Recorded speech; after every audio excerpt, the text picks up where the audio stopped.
Hello viewers, আমার চ্যানেলে সবাইকে স্বাগত জানাই। আজ আমি তৈরি করে দেখাবো একটা মিষ্টি প্রিপারেশান। এই মিষ্টির প্রিপারেশানটা ফ্রিজে আমরা অনেক দিন সংরক্ষণ করেও রাখতে পারি এবং বাড়িতে যদি কোনো মেহমান আসে হঠাৎ করে একদম কম উপকরণেই বানিয়ে দেওয়া যায়। এটা আমরা নারকেলের বরফি বা সন্দেশও বলে থাকি। তো বানানোর জন্য এখানে আমি একটা কড়াইয়ে 2 কাপ মতো দুধ দিয়ে দিলাম। দুধটা আগে থেকেই ঘন করা ছিল, আবারও একটু ঘন করে নিচ্ছি। আমরা কিন্তু যে যার মতো করে বানাতে জানি, তবে আমার মনে হয় এক একজনের প্রসেস এক এক রকম।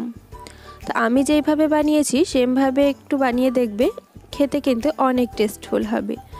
দুধে বলক উঠে গেছে, ঠিক এই অবস্থায় এবার আমি চিনি দিয়ে দেব। 2 কাপ মতো দুধ নিয়েছি, সেহেতু আমি 1 কাপ মতো চিনি দিচ্ছি। চিনিটা গলা পর্যন্ত অপেক্ষা করব। চিনিটা যখন গলে যাবে তখন আমি এখানে নারকেল কোরানো দিয়ে দেব। চিনিটা গলে গেছে, এবার আমি কোরানো নারকেল দিয়ে দিচ্ছি। এই নারকেল কোরানোটা আমি অনলাইন থেকে পারচেস করেছি। তোমরা যদি মনে করো বাড়ির নারকেল নিয়ে দেবে তবুও হবে। লিংকটা আমি ডেসক্রিপশন বক্সে দিয়ে দেব। নারকেলটা দিয়ে খুব ভালোভাবে গ্যাসের চুলাটা মিডিয়াম রেখে নাড়াচাড়া করে নিতে হবে। একটু নাড়াচাড়া করে নেব।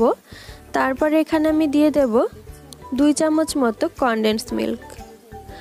এই কনডেন্স মিল্কটা আমি বাড়িতেই বানিয়েছি। ডেসক্রিপশন বক্সে আমি লিংকটা দিয়ে দেব। কনডেন্স মিল্ক দিলে খাবারের স্বাদটা দ্বিগুণ হয়ে যায়, আমার সেটাই মনে হয়, তাই এখানে আমি কনডেন্স মিল্কটা অ্যাড করলাম।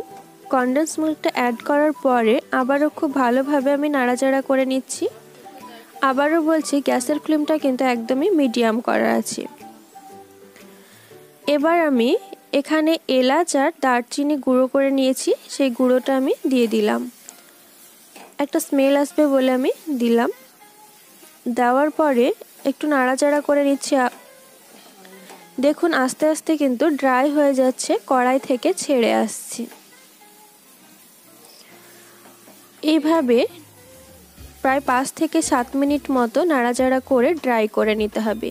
পুরো রান্নাটা করতে আমার 15 মিনিট মতো সময় লেগেছে। এবার ঠিক এই অবস্থায় আমি 1 চামচ মতো ঘি অ্যাড করে দিলাম।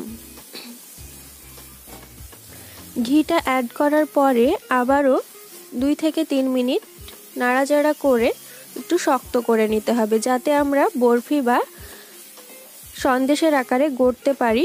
ঠিক এই অবস্থায় নামিয়ে নিতে হবে। অনেকটাই হয়ে গেছে গাঢ়। এবার আমি ঠিক এই অবস্থায় আমি দিয়ে দিলাম বড় কাপের 1 কাপ মতো পাউডার দুধ। পাউডার দুধটা দিয়ে আবারও খুব ভালোভাবে মিশিয়ে নিতে হবে। পাউডার দুধটা দেওয়ার পরে 3 থেকে 4 মিনিট আবারও নাড়াচাড়া করে নেব, তারপরে মিশিয়ে নেব। দেখুন এবার কিন্তু একদমই ড্রাই হয়ে গেছে, এবার সন্দেশের আকারে গড়া যাবে। এবার আমি নামিয়ে নিলাম। নামিয়ে নিয়ে একটু ঠান্ডা করে নিচ্ছি 2 থেকে 3 মিনিট। তারপরে আমি সবগুলো সন্দেশের আকারে গড়ে নিলাম। পাশে আমি কিছু নারকেলের চূড়া নিয়েছি, সেই নারকেলের চূড়ায় আমি গড়িয়ে নেব।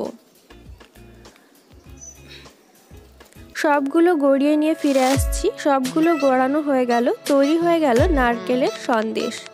আশা করি ভিডিওটা তোমাদের ভালো লাগবে। যদি ভালো লেগে থাকে লাইক করো, শেয়ার করো, কমেন্ট বক্সে জানিও। আরও নতুন নতুন ভিডিও পেতে আমার চ্যানেলটিকে সাবস্ক্রাইব করো।